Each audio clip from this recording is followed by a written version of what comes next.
Well, perhaps two of the most talked about speeches from the United Nations General Assembly are from the leaders of two dueling nations. That's Israeli Prime Minister Benjamin Netanyahu and Iranian President Mahmoud Ahmadinejad. Of course, Netanyahu had that unforgettable cartoon bomb with a clear red line drawn. His speech was aired in full on multiple mainstream networks. Iran's speech, however, was cut short, and that means viewers didn't get to see this. There is no doubt that the world is in need of a new order and a fresh way of thinking. An order that aims to revive human dignity and believes in universal happiness and perfection.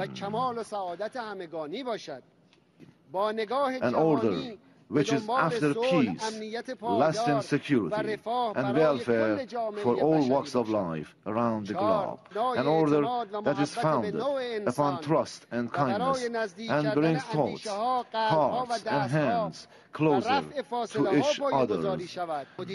Authority is a sacred gift from people to their rulers, not a chance to amass power and wealth.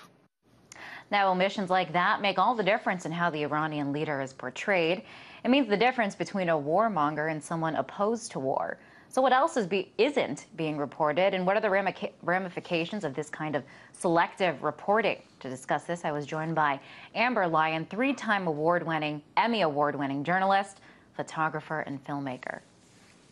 Well, I really worry here that the United States public is being led into another potential conflict with Iran, the similar way that we were led into the Iraq and Afghanistan wars, because you're starting to see the mainstream media really overhype the situation in Iran and omit important facts like what you just showed, Liz, where Ahmadinejad was saying that there are options for peace. But if you go back and you look at the way that CNN and other mainstream outlets covered that, they ignored that part of the speech. And if you look at all the propaganda being fed to the American public right now in terms of Iran, we have movies here coming out, Argo. We've got the mainstream media oversaturation of coverage of the Iran situation. And, you know, based on everything that's happening here in the U.S. with the mortgage crisis, the economy, the fact that most Americans are having problems just getting by day to day, the fact that the mainstream media is over-covering Iran only says one thing to me, and that's that the American public is being propagated into another war, Liz. And why do you think that this is happening? Well, I think that it's a use of propaganda, and this is something that goes back to the terms weapons of mass destruction. The American public was fed that phrase over and over and over leading into the Iraq war, and now we're starting to see it as far as nuclear weapons and Iran goes in the U.S., Liz. And I just fear that the public is continuing to be fed propaganda that unassuming Americans don't realize they're being fed to lead us into another potential conflict. Now, the job of the media is supposed to be, you know, this fourth estate and to, you know, show, all possible angles and basically just to report the truth. What do you think it is? I know that you worked for CNN. Why would it be otherwise? Why would they be presenting war propaganda, as you call it?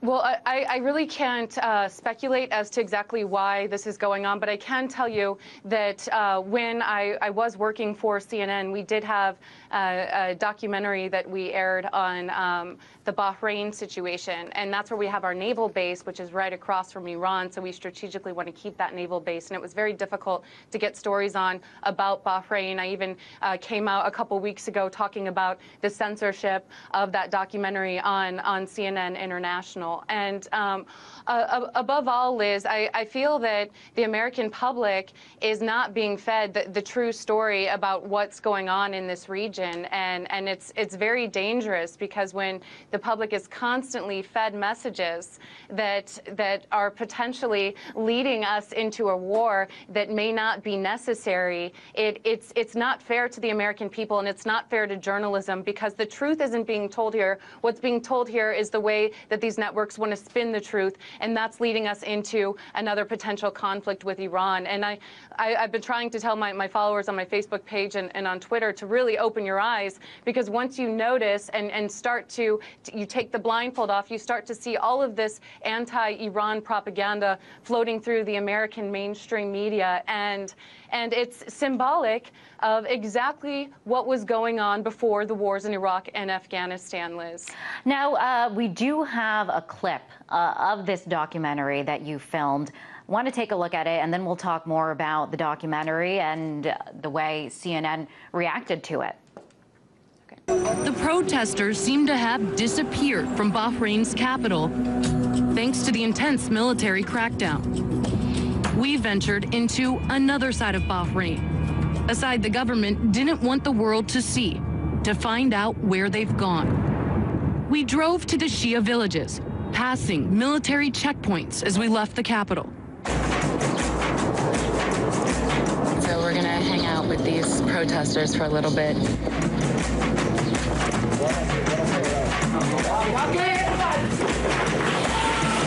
This is what the protests look like today. Young boys who've been hit with tear gas. Now, the documentary that we just saw a clip of never aired. It never aired on CNN International. Why not? Well, I still haven't been given an exact reason as to why it didn't air. I went and visited with the president of CNN International, Tony Maddox, twice on behalf of my dumbfounded crew, and we were never given an answer. And so I started investigating the situation, Liz, after several employees who'd been at the network for years approached me and said, you need to look into this. There's something going on. It's very strange they're not airing your documentary. And after some investigation, we found out that CNN International is actually making money from the Bahrain regime. They are a customer of Bahrain. Bahrain is paying CNN International to create content that shows Bahrain in a favorable light, and then air, also not only to create that content, Liz, to then air that content on CNN International. And in one of the shows, it was called I List Bahrain. It was back in 2010. It was sponsored by Bahrain. And Richard Quest was live from the country for a week talking about the Formula One race and how progressive Bahrain was and how the Crown Prince was a reformer. Well, we saw in February 2011 that under the Crown Prince's rule, the military troops shot and killed unarmed protesters in broad daylight. And this is very dangerous, because what CNN is doing, and they're not only taking money from just Bahrain, they've also produced similar content for Georgia, Kazakhstan, and other nations as well, Lebanon. And what makes this dangerous is they're not disclosing to the viewers that these sponsored programs are actually being sponsored. Or if they are disclosing it, it's in very small gray lettering at the bottom of the article. And that's dangerous not only to our foreign policy, but once again, making the American public and the public in general that's watching this network think that there are rosy situations happening in these countries when that's not the case, as we've seen with Bahrain. And it's defrauding viewers, and it's defrauding their own journalists. I was not told, as a journalist working at the network, that this was going on. It wasn't clearly disclosed to me that at the same time I was investigating the Bahrain regime, Bahrain was a paying customer at CNN, Liz. And you did this all, you found this out all through your own research. What did CNN tell you in terms of when you were like, hey, why aren't you playing my documentary that I risk danger and to bring this story? And what did they tell you as to, why they weren't playing it? Well, that's what made me more suspicious, is because they never gave us an answer. They never told us why they weren't playing it, even though I asked the head of CNN International twice about it, and even bosses above me told me they didn't have answers for me, and I'd have to go searching for those answers. So that pretty much, as an investigative reporter, tells me that something's going on. And so on behalf of my crew, who, I got to get to the bottom of things, Liz. I mean, we had fixers and drivers in Bahrain who are currently now have been laid off because they helped us film that documentary. Some who are continually still harassed. Doctors Without Borders employee who actually drove us into these villages to show us doctors who'd been beaten by security forces. He risked his safety. Several months after our documentary, his home was burnt down, and in part activists say because he helped CNN with that documentary. I mean, these sources, these people on the ground did not know that at the same time CNN was taking money from this regime to make rosy content that would negate their content. And they risked their lives. And I feel like CNN owes them an apology, as well as an apology to viewers and its own journalists for defrauding them with this information, Liz. Wow, Amber, really, really eye-opening, and really appreciate you coming on the show and telling us all about this. That was Amber Lyon, 3-time Emmy Award-winning journalist, photographer, and filmmaker. Thanks for having me on. Appreciate it.